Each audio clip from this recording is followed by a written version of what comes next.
Olá, bem-vindos a mais um estudo do livro Obreiros da Vida Eterna, psicografado por Chico Xavier e ditado pelo Espírito André Luiz. Estamos em nosso estudo de número 9 e iniciaremos hoje o capítulo 4, intitulado A Casa Transitória. No último capítulo, nós acompanhamos a visita de André Luiz e o grupo de socorro em que ele compõe e que irá visitar a crosta planetária ao Santuário da Bênção, onde eles receberam a visita auspiciosa de um espírito de luz, de um espírito purificado, que trouxe belíssimas mensagens, conselhos, todos lastreados no Evangelho, citando expressamente passagens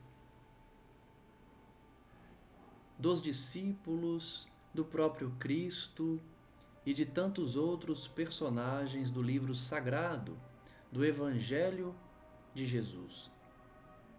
Após deixar o Santuário da Bênção, seguiria então viagem André Luiz com seus companheiros, a fim de auxiliar trabalhadores da crosta terrestre no processo de desencarne, nas lutas diárias e nas suas necessidades que conheceremos com o avançar da obra. Comecemos então o capítulo 4, A Casa Transitória. André Luiz nos conta que depois de uma viagem normal, através dos caminhos comuns, alcançaram nevoenta região, onde a asfixiante tristeza parecia imperar incessantemente. Em outras obras, nós podemos observar as viagens de André Luiz no astral, no umbral, na região de sofrimento próxima à Terra. E nos lembramos, na obra Os Mensageiros, que, ao se dirigir à Terra, ele passou por regiões terríveis, de intenso sofrimento, onde ele sequer pôde descrever algumas formas monstruosas que habitam essas regiões. Ele começa a adentrar novamente numa região asfixiante, onde a tristeza reina. De outras vezes, ele diz: eu já atravessara sítios semelhantes, gastando apenas alguns minutos. Agora, porém, era compelido a longa marcha em sentido horizontal, atendendo a imperativos da missão. O assistente Jerônimo procurava certa localidade, sob a denominação expressiva de Casa Transitória de Fabiano. Então, a semelhança do que estudamos na obra Os Mensageiros, o grupo de André Luiz visitaria um posto avançado no umbral, uma casa de caridade instalada nas regiões de sofrimento do astral, do plano espiritual, chamada Casa Transitória de Fabiano. E curioso notar que André Luiz afirma ter passado por essa região em apenas alguns minutos, porém, aquela vez, a longa marcha era necessária para cumprir a missão. Tratava-se essa casa de grande instituição piedosa, no campo de sofrimentos mais duros, em que se reúnem almas recém-desencarnadas, nas cercanias da crosta terrestre, a qual, segundo nos informou o chefe da expedição, fora fundado por Fabiano de Cristo, devotado servo da caridade entre antigos religiosos do Rio de Janeiro, desencarnado há muitos anos. Então André Luiz nos revela a origem daquela casa, fixada, portanto, em região de sofrimento que recebe espíritos recém-desencarnados, na confusão mental que lhes é peculiar, fundada por Fabiano de Cristo, personagem famoso no meio espírita, no meio religioso, pela bondade, pela caridade que emanava. Organizada por ele, era confiada periodicamente a outros benfeitores de elevada condição, em tarefa de assistência evangélica, junto aos espíritos recém-desligados do plano carnal. Na casa transitória, prosseguia Jerônimo explicando-nos: prestaremos o auxílio que nos esteja possível à organização e asilaremos em seguida os irmãos que nos cabe socorrer. Então Jerônimo já revela que aquela casa transitória, aquela casa avançada, serviria de acolhimento dos espíritos recém-desencarnados, inclusive aqueles objeto da missão, objeto de auxílio daquela caravana específica, formada por André Luiz, a enfermeira Luciana e os demais colaboradores, Jerônimo e mais um integrante. Eles iriam socorrer os recém-desencarnados, trabalhadores de certa casa espírita, e recolheria eles ali naquele local, no posto avançado da Casa de Caridade de Fabiano de Cristo. Não fossem esses pousos de amor, tornar-se-ia muito difícil nosso trabalho. Raramente encontramos companheiros carnais em condições de atravessar semelhante zona imediatamente após a morte física. Então percebam a importância daquela casa. Se não fosse ela, eles não conseguiriam resgatar os recém-desencarnados, porque eles não conseguiriam atravessar aquela zona de sofrimento. Era necessário um posto para que fossem ali recolhidos e preparados para o fim da jornada daquela viagem na direção da colônia espiritual. Quase todos permanecem estonteados nos primeiros dias. Se entregues à própria sorte, seriam fatalmente agredidos pelas entidades perversas ou habilmente desviados por elas do bom caminho de restauração gradual das energias interiores. Notem que, se a espiritualidade amiga não nos fornecesse auxílio, nós seríamos enganados pelas entidades das trevas que vivem nessas regiões, que nos capturariam, que nos prenderiam ou que nos enganariam, desviando o nosso caminho para o nosso destino. Então, mais uma vez, a obra de André Luiz demonstra como a espiritualidade amiga nos ama, nos protege e nos ajuda. Porque muitos recém-desencarnados estão num estado de perturbação, estonteados, não conseguem, pelas próprias pernas, caminhar na direção do socorro.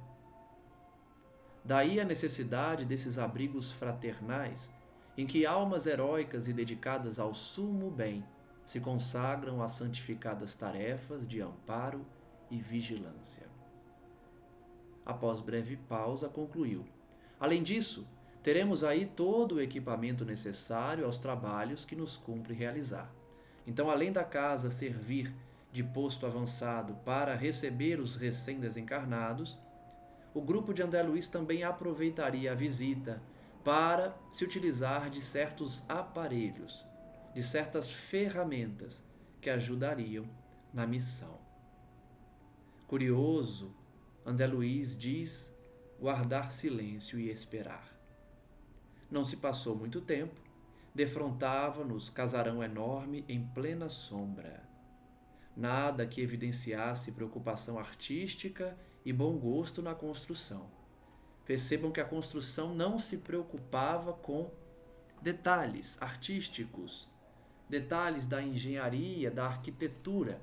Era uma construção simples que cumpria o seu propósito. Nem árvores, nem jardins em torno, a edificação baixa e simples mal se destacava no nevoeiro denso. Até porque isso é uma estratégia para se evitar o ataque dos seres trevosos. A casa fica ali escondida no meio do nevoeiro de forma simples, sem construções elevadas, sem jardins. Certo, percebendo minha estranheza, Jerônimo esclareceu. O nome do Instituto, André, fala por si mesmo.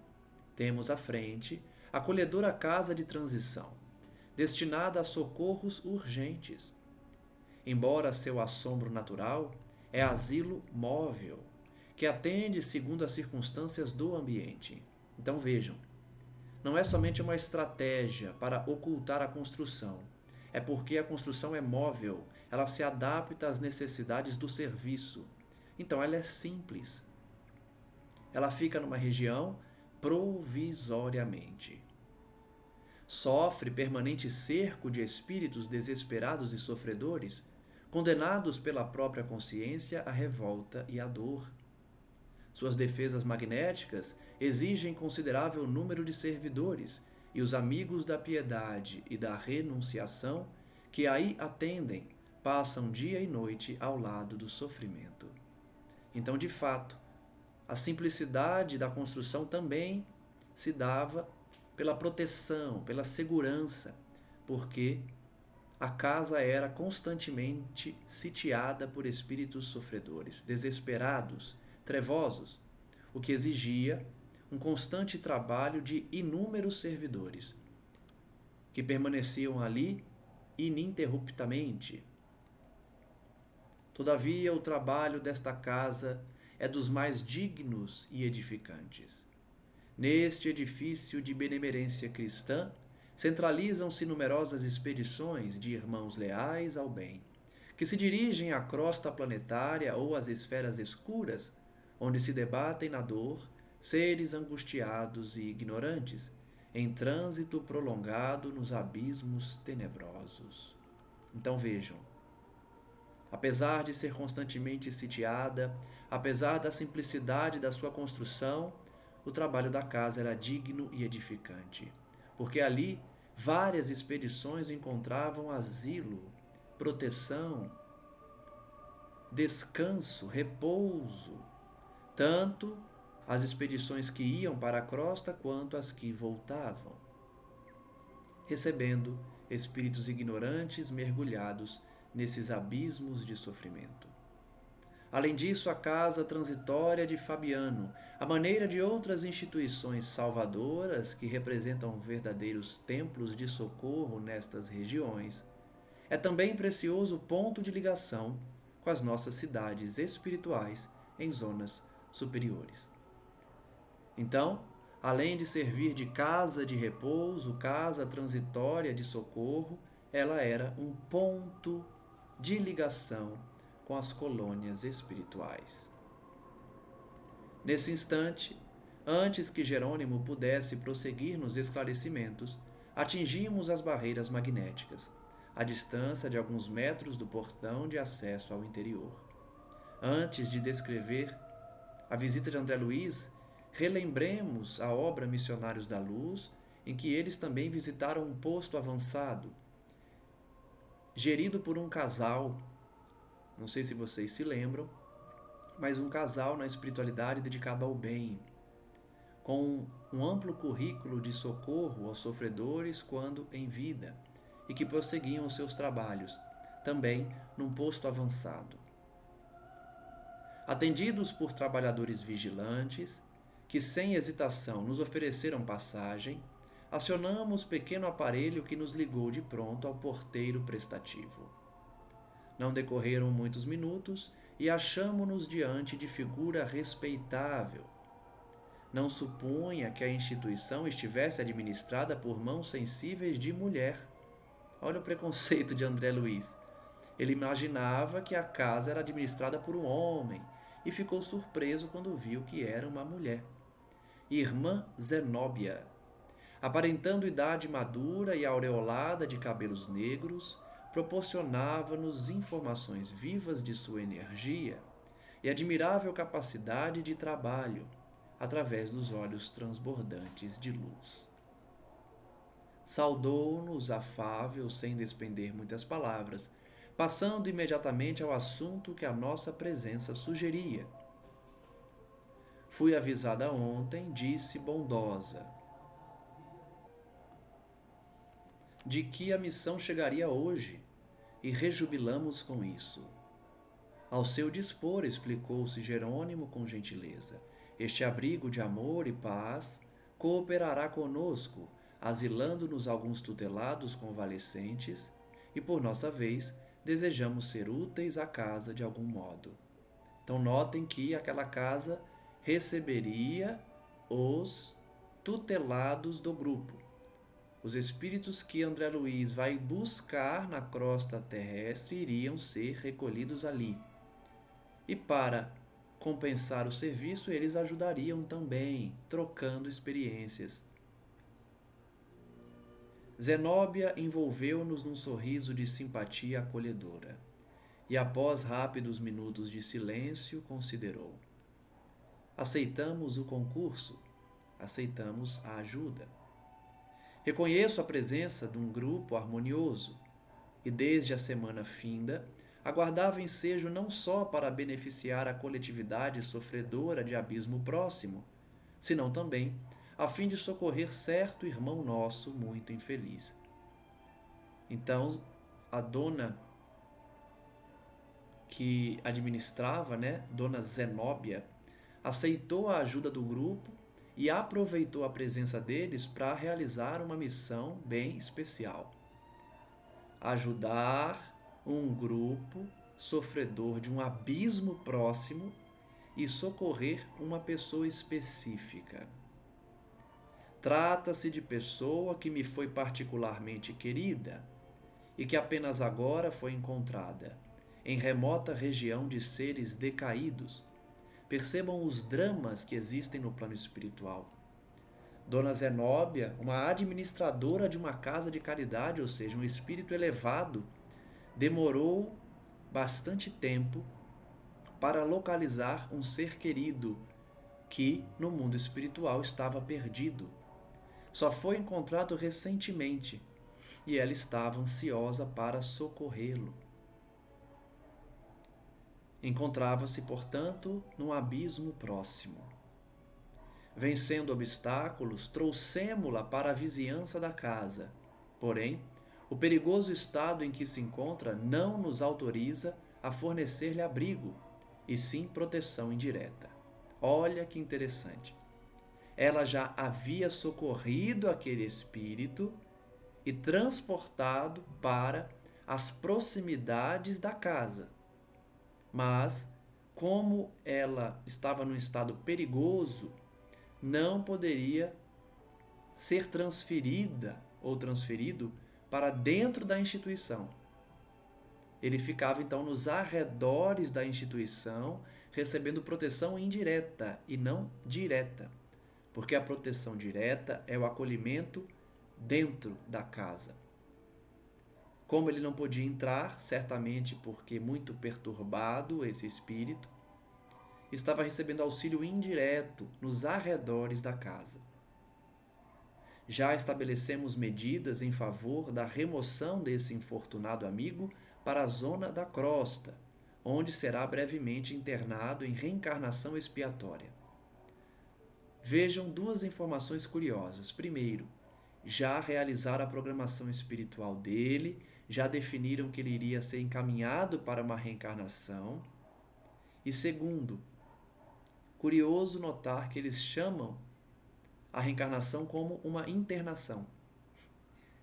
Aqui na Terra nós temos os internados compulsoriamente pelos juízes de direito, ou, a pedido da família, a internação involuntária. Mas vejam que a gente interna pessoas viciadas, pessoas alienadas mentais, em casas de saúde. Ela usa a mesma expressão. Aquele irmão em sofrimento, certamente com muitas dívidas, seria internado numa reencarnação expiatória. Era uma internação compulsória num corpo físico, por meio da reencarnação, com auxílio divino. Então vejam que existe sim reencarnação compulsória. Eu já vi gente duvidar disso, dizendo que Deus é misericordioso, respeita nosso livre-arbítrio, ninguém reencarna obrigatoriamente. Mas há relatos sim em várias obras de reencarnação compulsória, obrigatória, especialmente para espíritos que não têm qualquer condição de realizar o planejamento. Esse caso era um deles. Um irmão que já antes do seu socorro direto, apesar dele já ter sido socorrido, né? Ele ainda não foi acolhido. Mas mesmo assim, já havia definido os instrutores espirituais a sua próxima reencarnação, internando-o compulsoriamente numa reencarnação expiatória.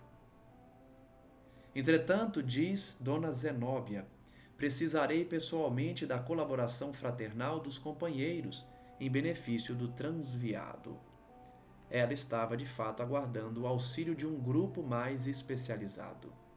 Sem dúvida, atalhou Jerônimo desvanecido. Teremos prazer. Designando a devotada enfermeira que nos acompanhava, Luciana, acrescentou: em nossa companhia permanece a irmã Luciana, que nos pode ser extremamente útil nesse caso particular, em virtude das suas adiantadas faculdades de clarividência. Olha que interessante. No mundo espiritual, a mediunidade também existe e também é aproveitada. Um dos componentes do grupo era a Luciana, enfermeira, que agora descobrimos que também tem faculdades mediúnicas de clarividência. A diretora da casa transitória fixou o olhar sereno em nossa colaboradora, sorriu amável e prosseguiu: bem lembrado, alguns irmãos, qual ocorre a esse a que me refiro, descem a tamanho embrutecimento moral que somente conseguem ouvir-nos a voz de modo imperfeito, e não lhes sendo possível identificar-nos pela visão, em face dos impedimentos vibratórios criados por eles mesmos, duvidam de nossa amizade e de nossos propósitos elevados de cooperação. Então vejam que Dona Zenóbia está explicando a função da mediunidade no mundo espiritual. Algumas pessoas podem estranhar: como assim mediunidade? Se é todo mundo espírito desencarnado lá. Sim, mas esses espíritos sofredores, esse especificamente que iria ser socorrido, estava tão embrutecido que não conseguia enxergar nem registrar de forma perfeita a presença dos amigos espirituais, a presença dos socorristas. Ele ouvia de forma muito imperfeita os conselhos e por isso não confiava, não se entregava. Portanto, seria necessário um intermediário, um espírito também desencarnado que servisse de intermediário para falar ao sofredor, a fim que ele pudesse enxergar, ouvir e ser de fato acolhido. Curioso então notar que sem a mediunidade, sem esse intermediário no mundo espiritual, Os espíritos embrutecidos não têm confiança nas vozes dos mentores, porque somente as vozes ele consegue ouvir. Eles conseguem ouvir somente as vozes. E aí não tem confiança necessária para mudar o rumo das suas existências. No fato presente, o concurso de Luciana ser-me-á precioso. Não podia disfarçar o meu constrangimento, disse André Luiz, ante aquele pormenor da conversação. André Luiz ficou surpreso com aquele detalhe da mediunidade de clarividência no mundo espiritual. Por que motivo a irmã Zenóbia, orientando instituição como aquela, necessitaria de nossa colaboração, mormente no capítulo da clarividência mencionada? Porventura, não poderia também esquadrinhar os problemas de almas sofredoras e decaídas? Olha a pergunta de André Luiz. Dona Zenóbia, tão elevada espiritualmente, precisa de nós, imperfeitos, e, além disso, precisa de uma faculdade mediúnica de clarividência. Ela não consegue identificar os problemas das almas decaídas por conta própria? Incapaz de deter a interrogação, André Luiz então observou. Quer dizer que os benfeitores daqui não podem ver quanto desejam? O assistente Jerônimo então respondeu essa pergunta de André Luiz. Será mesmo que os benfeitores espirituais não conseguem ver o que precisam? Necessitam da clarividência de um outro espírito imperfeito? Ou não tão elevado quanto eles? Jerônimo responde: antes de tudo, André, faz-se necessário considerar que a irmã Zenóbia, não obstante a sua extensa visão espiritual, terá razões íntimas para invocar a providência. Então vejam, ela pode ver, mas ela tem uma ligação com aquele espírito. O sentimento, a emoção, certamente fortes ao vê-lo, impediriam um resgate efetivo. Quanto ao mais, não devemos esquecer os imperativos da especialização. Então, além dela estar envolvida no caso, existe a especialização da Luciana. Luciana é uma trabalhadora especial, com especialidade, melhor falando, com a especialidade na clarividência. Então, ela domina aquela faculdade. A resposta tiver efeito de ducha gelada. Como sempre, André Luiz recebendo respostas que deixam ele constrangido. Arrependera-me de haver formulado a interrogação indiscreta. Realmente, Imaginem vocês conversando com alguém que é superior, um chefe, um diretor de uma casa de socorro, e aí alguém do grupo pergunta: mas você não consegue ver? Você precisa da gente? É uma pergunta bem indiscreta mesmo, Completando, porém, o ensinamento, Jerônimo continuou. Se não vejamos, o padre Hipólito, que é aquele outro componente do grupo que eu havia me esquecido do nome, consagra-se atualmente à interpretação das leis divinas no serviço educativo, àqueles que as desconhecem. Então vejam que cada integrante do grupo de socorro que André Luiz compõe tem uma especialidade. A Luciana é especialista em clarividência. O irmão Hipólito, que era um padre, é especialista na interpretação das leis divinas, para poder educar quem não conhece essas leis. É uma especialidade importante também. Ele tem conhecimento do Evangelho. Enquanto a irmã Zenóbia atende a sofredores em massa nesta casa de amor cristão.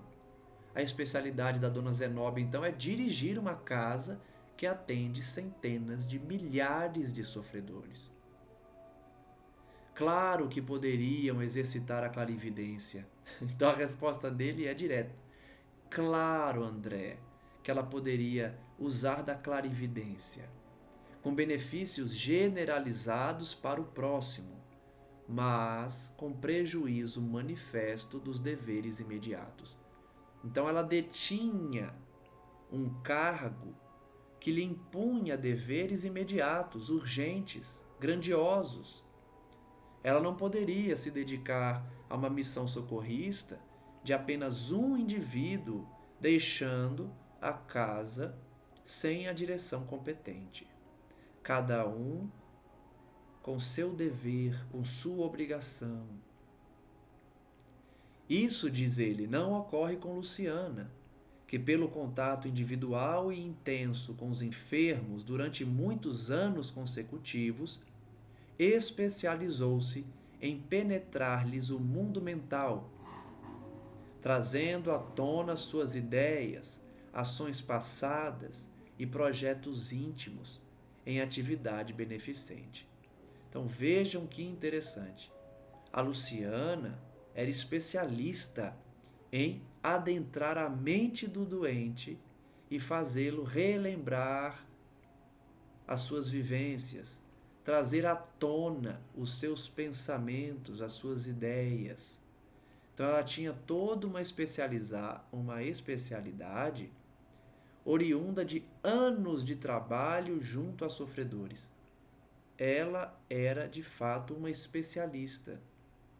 Então a contribuição dela seria mais rápida, mais imediata, mais direta.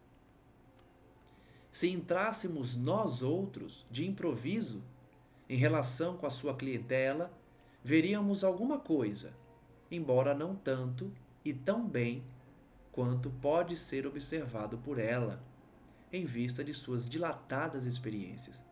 Então a resposta é simples. Sim, todos eles podiam usar da clarividência. Todos eles podiam seguir rumo a essa missão de socorro. Porém, a Luciana, por ser especialista, conseguiria ajudar de forma muito mais eficaz. Eles outros veriam alguma coisa, mas Luciana veria o que é preciso ver, por conta da sua dilatada experiência. A seu turno, Luciana poderia, de imediato, interpretar os ensinamentos divinos e orientar esta casa de algum modo, mas não tanto e tão bem quanto o padre Hipólito e a irmã Zenóbia. Então, depois de falar da especialidade da Luciana, ele diz, apesar dela ser excelente na sua especialidade, ela não é tão direta e não detém tanto conhecimento para adentrar a especialidade do irmão Hipólito. Por isso, reitero, cada um na sua área, cada um com o seu proveito, com a sua vivência. Por isso, o mundo espiritual ele é regido pela lei da solidariedade. E não só o mundo espiritual, mas todos os orbes que estão espalhados pelo universo. Lei de solidariedade, todos se ajudam. Não é possível evoluir sozinho, egoisticamente. Todos precisamos uns dos outros, cada um com a sua vivência, com a sua especialidade, com o seu poder de ação. Luciana era uma excelente servidora para despertar o doente. Hipólito era o excelente servidor para interpretar as leis divinas e educar o doente. E Dona Zenóbia era excelente no acolhimento desses espíritos. Todas as aquisições espirituais exigem perseverança no estudo, na observação e no serviço aplicado. Não é assim aqui na Terra? Para nos tornarmos especialistas, não precisamos estudar e, além de estudar, ter a prática? Eu, por exemplo, sou advogado. Se eu tivesse somente a formação acadêmica, eu não seria um especialista, por mais que tivesse o diploma de especialista. Porque a especialidade propriamente dita exige a prática jurídica. Então, anos de estudo, 5 de faculdade, mais 5 de pós-graduação, mestrado. Mas, além disso, prática exercício efetivo da advocacia ou de serviços jurídicos, para me considerar um especialista. E mesmo assim, em determinadas áreas, não em todas. Então, se é assim na Terra, imagine no plano espiritual. Até porque aqui é uma cópia muito mal feita da vida que corre lá. Da mesma forma que aqui nós precisamos estudar e nos especializar, lá também. E devemos considerar que isso não infirma a necessidade de aprender sempre. Ou seja, por mais que sejamos especialistas, sempre temos algo a aprender. O músico exímio poderá ser aprendiz incipiente da química, destacando-se mais tarde nesse campo científico, como se verifica na arte dos sons. Não alcançará, todavia, a realização sem gastar tempo, esforço e boa vontade. Então ele está dando um exemplo, da mesma forma que eu dei o meu exemplo, ele também está demonstrando, que as especialidades exigem estudo constante, de outras áreas inclusive. Aliás, o próprio mestre assegurou que o homem encontrará aquilo que procura. Batei e abre-se-vos-á, buscai e achareis, disse o mestre. Sorrindo de minha interrogação, que provocara ensinamentos tão rudimentares, concluiu: a busca de dons espirituais para a vida eterna não representa serviço igual à cata de objetos perdidos na crosta. Interveio a irmã Zenóbia, acrescentando fraternalmente: sim, não podemos edificar todas as qualidades nobres de uma só vez. Cada trabalhador fiel ao seu dever possui valor específico, incontestável. A obra divina é infinita. Então tenhamos paciência, nos dediquemos função a função, aprendizado a aprendizado, com calma, com tranquilidade, com serenidade e dedicação. Não adianta querer ter pressa e abraçar o mundo, querendo ser especialista em diversas áreas. Estudemos cada área de forma minuciosa e dedicada, porque temos a eternidade para desenvolver os valores, sendo os principais deles aqueles voltados à moralidade. Precisamos dar preferência aos valores morais e as conquistas intelectuais virão por acréscimo. Tornando ao primitivo rumo da conversa, prosseguiu: quando dispomos de clarividentes nos serviços de socorro ao abismo, em circunstâncias favoráveis, conseguimos resultados de preciosa eficiência. E isso eu posso comentar por experiência própria. Aqui na Terra, é essencial ter alguém num grupo mediúnico, num grupo de trabalho espiritual, que tenha a clarividência e que possa resgatar na pessoa ajudada, no espírito em sofrimento, as suas reminiscências, as suas lembranças.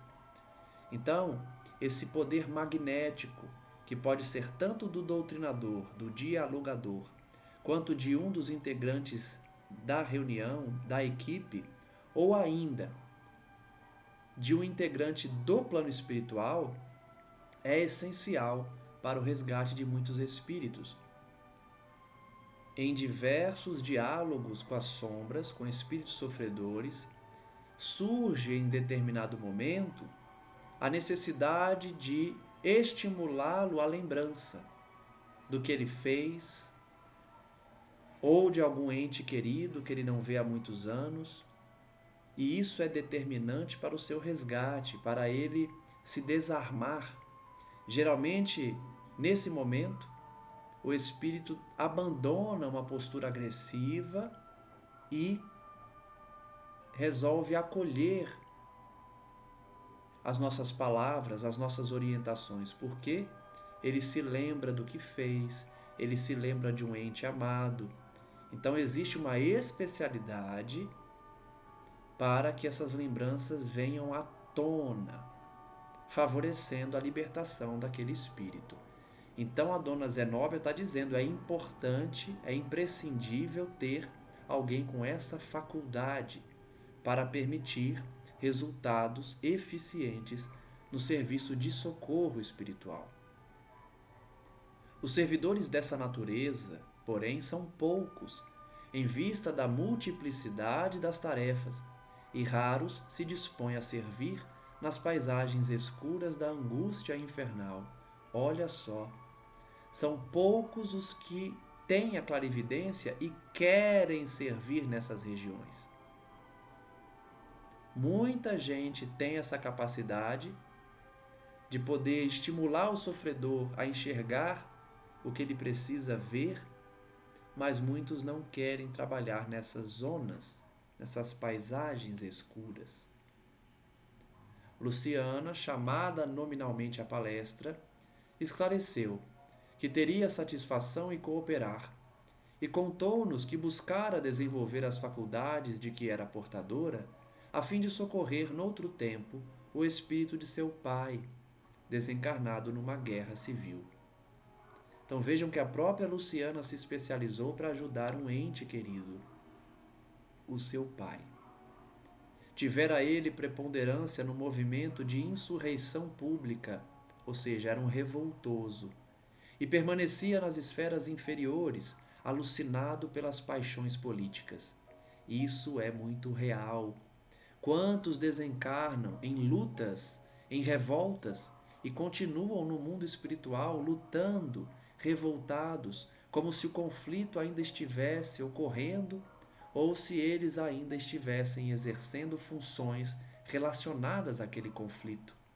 Quantos desencarnam em guerras, em batalhas e continuam batalhando até hoje, mesmo finda a guerra há muitos anos. São muitos exemplos, relatos, comunicações mediúnicas que comprovam isso.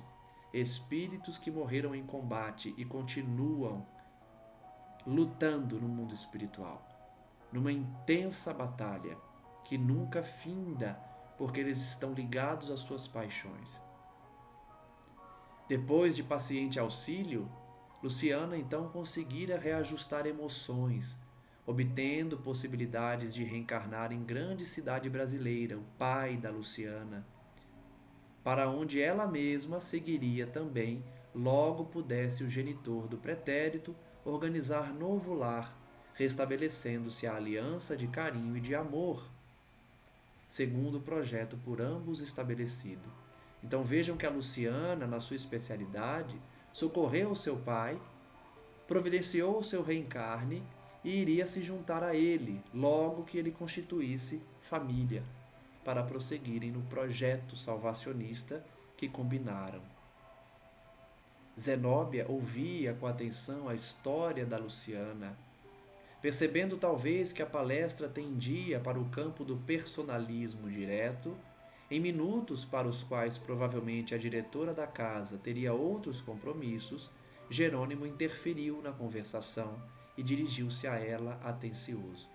Então vejam que Dona Zenóbia tinha outros compromissos, ela de fato era a diretora da casa. Então Jerônimo percebeu, o pessoal vai começar a contar a vida. A Luciana já contou a dela, contou do pai, falou que resgatou o pai, que o pai reencarnou, que ela também vai reencarnar, e Dona Zenóbia estava ouvindo ali.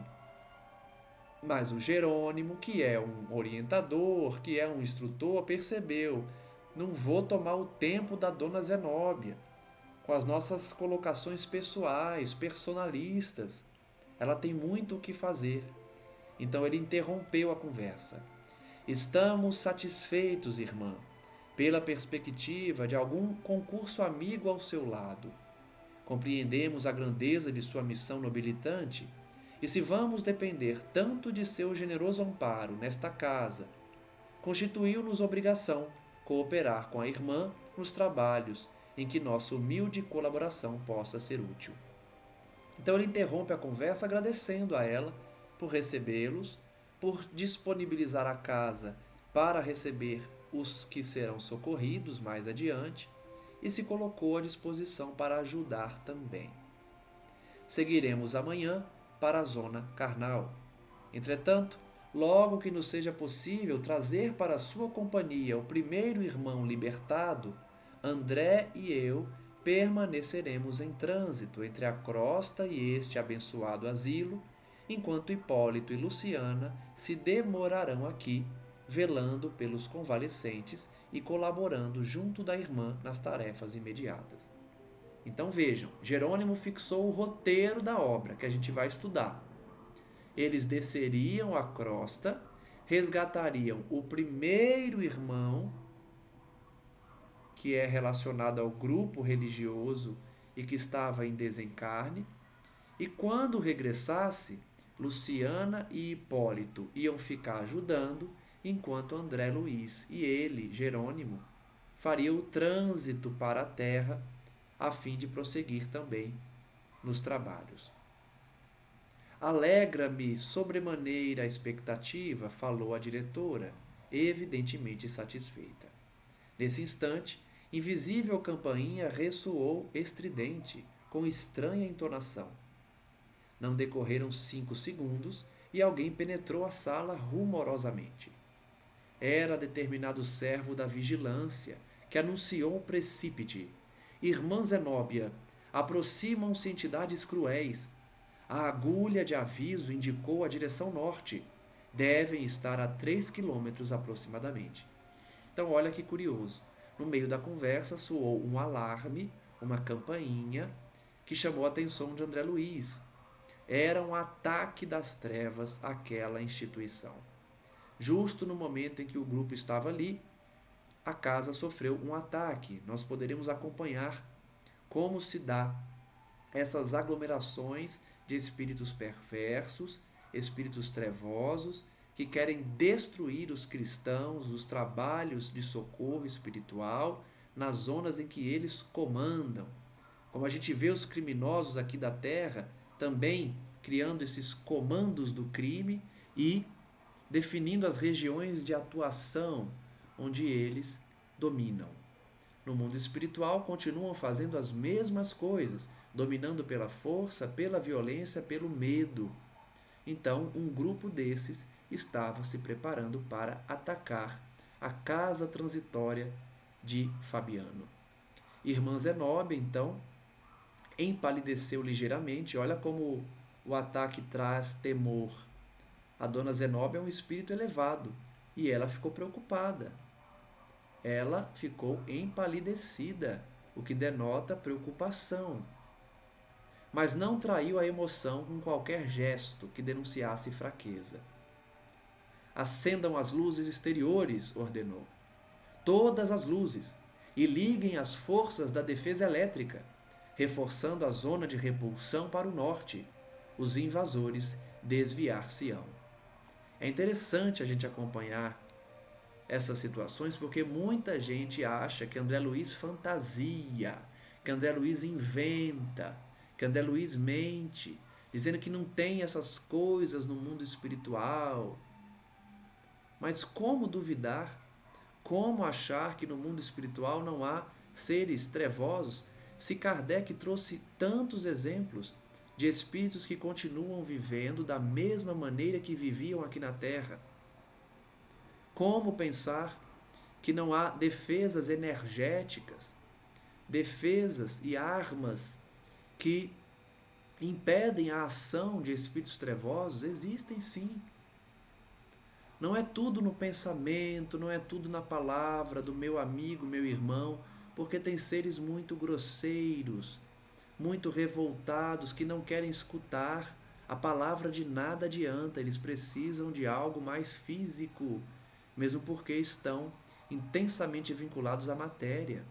Então existem sim armas de choque elétrico, luzes, além das vibrações, né, dos espíritos elevados, que também afastam esses espíritos. Retirou-se apressadamente o emissário, enquanto pesado silêncio abateu-se sobre nós. Luciana fizera-se lívida, ela ficou bem preocupada, Luciana, né? Jerônimo e Zenóbia demonstravam pelo olhar asfixiante preocupação, olha só. Jerônimo é elevado também. Zenóbia é diretora. E eles estavam muito preocupados. Registrar-se-iam fatos que eu ignorava? Perguntou André Luiz. Será que os espíritos, reconhecidamente maus, também organizavam expedições semelhantes às que realizávamos para o bem? Não há dúvida que há espíritos dedicados ao mal. Que espécie de entidades seriam aquelas para infundirem tamanha preocupação nos dirigentes esclarecidos e virtuosos de nossos trabalhos? E tão grande terror nos subordinados daquela casa de amor cristão? Então notem que a pergunta de André Luiz foi no mesmo sentido que a minha. Dona Zenóbia e Jerônimo são espíritos esclarecidos, são dirigentes e estavam com muita preocupação. Impressionara-me a expressão facial de dor e incerteza do servidor que trouxera a notícia. Seriam tantos os malfeitores das sombras para justificar semelhante pavor? Sentia o raciocínio extremamente reduzido para comportar a imensidade das interrogações que me afloravam à mente. Imagina o desespero, de André Luiz. Porque ele não era elevado como irmã Zenóbia nem como Jerônimo. E ele via a preocupação deles. Imagina como ele não ficou com medo, Todos nós ficaríamos. É só nos colocarmos no lugar deles. Imaginem vocês sitiados numa casa por entidades da sombra, espíritos maus, trevosos, que rodeiam a casa e querem entrar. Todo mundo ficaria com medo. Através de minúscula abertura, notei que enormes holofotes se acendiam de súbito no exterior, como as luzes de grande navio assaltado por nevoeiro denso em zona perigosa. Ruídos característicos faziam-se sentir à nossa audição, informando-nos que aparelhos elétricos haviam sido postos em funcionamento. Então André Luiz ouviu o barulho peculiar de instrumentos movidos à eletricidade. Tem um som próprio quando a eletricidade alimenta um dispositivo. É lamentável, exclamou Zenóbia com a manifesta intenção de restaurar-nos a tranquilidade, que tantas inteligências humanas, desviadas do bem e voltadas ao crime, se consagrem aqui ao prosseguimento de atividades ruinosas e destruidoras. Então ela fez a reflexão que eu adiantei um pouco antes, falando dos criminosos aqui da terra que desencarnam e continuam criminosos. Vejam que ela coloca aí inteligências humanas voltadas ao crime que prosseguem nessas atividades destruidoras. Então, para onde vocês acham que os líderes do PCC, do Comando Vermelho e tantos outros movimentos criminosos da Terra vão quando desencarnam? Eles vão continuar liderando hostes dedicadas ao mal, ao crime, à dominação pela força e pelo medo. E ai de quem se colocar no caminho deles. Então esses servidores que socorrem, que ajudam, são um empecilho para esses espíritos, porque eles querem dominar, eles querem castigar, eles querem torturar, prender, e esses espíritos bons socorrem, livram certos espíritos da dominação deles. Então eles certamente não gostam nada disso e planejam ataques, planejam a dominação da região onde se situa a casa de socorro. Nenhum de nós ousou dizer qualquer palavra. A diretora, porém, esforçando-se por sorrir, continuou. A tragédia bíblica da queda dos anjos luminosos em abismos de trevas repete-se todos os dias, sem que o percebamos em sentido direto. Olha que ensinamento. O que está previsto na Bíblia de queda dos anjos acontece todos os dias, no sentido figurado, de que espíritos diariamente mergulham nos abismos do erro e do crime. Quantos gênios da filosofia e da ciência, dedicados à opressão e à tirania, Quantas almas de profundo valor intelectual se precipitam no despenhadeiro de forças cegas e fatais. Lançados ao precipício pelo desvio voluntário, esses infelizes raramente se penitenciam e tentam recuo benéfico. Então, antes de finalizar o pensamento da mentora, da instrutora, da diretora da casa, nós precisamos encerrar o nosso estudo, mas relembrando que ela começa a introduzir a ideia daqueles que avançam somente no intelectualismo e esquecem de avançar no sentimento, na moralidade. Ela começa a indagar quantos gênios do intelecto se dedicam à opressão e à tirania, usam da sua inteligência para dominar os outros, se precipitam no despenhadeiro de forças cegas, apenas munidos de valor intelectual, não desenvolvem a moralidade e, pior, não se arrependem do que fazem. Então, ela começa a falar das pessoas, dos espíritos que detêm conhecimento, que detêm intelectualidade e dominam as massas e levam opressão, tirania, morte e dor. Continuaremos então o nosso estudo amanhã, refletindo sobre quem lidera esses ataques das trevas. Quem são os líderes desses grupos trevosos que buscam exterminar os trabalhos de socorro espiritual. E também encerramos relembrando o que aprendemos hoje, tanto na especialidade de Luciana, de Hipólito, quanto na grandeza do trabalho espiritual de socorro nessas casas avançadas no umbral e em regiões de sofrimento. Agradeçamos então mais uma vez aos amigos espirituais por tanto socorro, por tanto auxílio, por tanta ajuda, por tanto amor, porque mesmo mergulhados na ignorância e no erro, eles não cansam de nos ajudar, de estender as suas mãos valorosas, salvadoras, iluminadas, para nos retirar da sombra, do vício. Aproveitemos o chamado do Cristo, porque Ele próprio afirmou que muitos seriam chamados, mas poucos os escolhidos.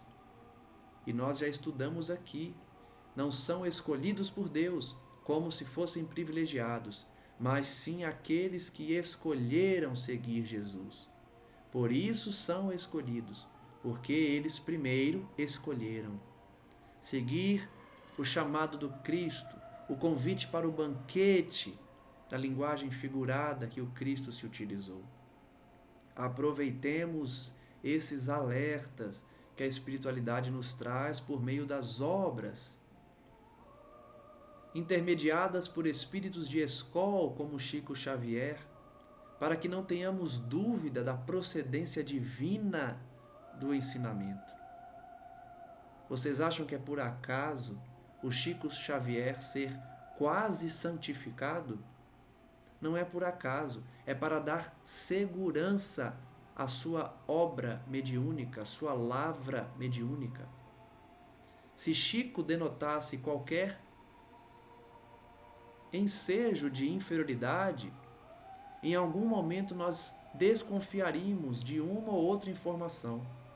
Mas como Chico veio numa missão elevadíssima e iluminada e cumpriu com maestria, nós não temos nenhuma dúvida da procedência divina dos ensinamentos recebidos por meio dele. Não por ele, mas por meio dele. Ele era o carteiro, o intermediário, que recebia a mensagem espiritual e traduzia isso nos seus escritos de forma mecânica, sem qualquer contribuição do seu caráter, da sua intelectualidade.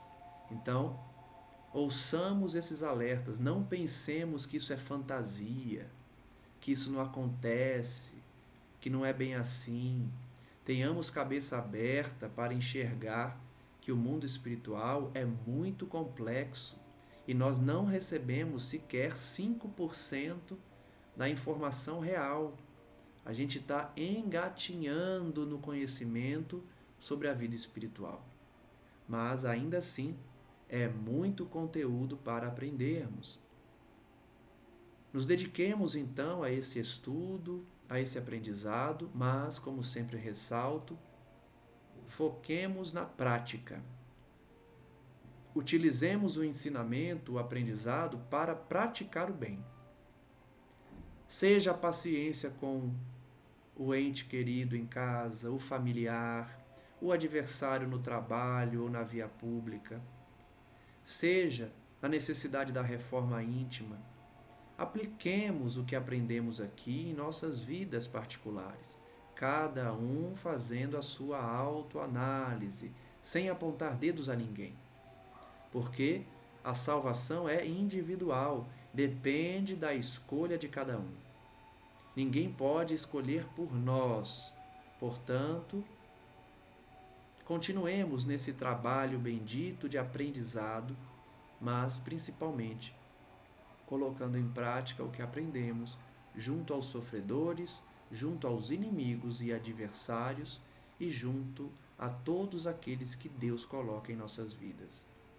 Graças damos a Ele, o nosso Senhor, e ao nosso irmão maior Jesus Cristo, por descer à carne para sofrer no meio de nós, dando o exemplo, a palavra amiga e o coração fraterno, que são características do seu espírito tão elevado, fazendo a promessa de nos deixar o Espiritismo para nos acompanhar até o seu retorno, que será um momento de intensa alegria e bênção na terra. Sejamos, então, mansos e pacíficos para merecermos herdar a terra pacificada e abençoada pelo Cristo quando do seu retorno. Graças damos a Ti, Senhor, e rogamos o auxílio necessário para não cairmos no erro que tantas vezes nos dedicamos e nos deixamos levar. Que dessa vez acertemos, que dessa vez não caiamos e permaneçamos no bem, na atitude de respeito e temor a Deus, no sentido de cumprir o Evangelho do seu Filho dileto Jesus. Muito obrigado, amigo, e que Maria Santíssima, nossa Mãe das Mães, abençoada Senhora, continue a envolver a terra e também nos ajudar nesse momento de transição, de resgate coletivo e de escolha no bem para a separação do joio e do trigo. Que assim seja, graças a Deus, e até o próximo estudo. Um abraço a todos.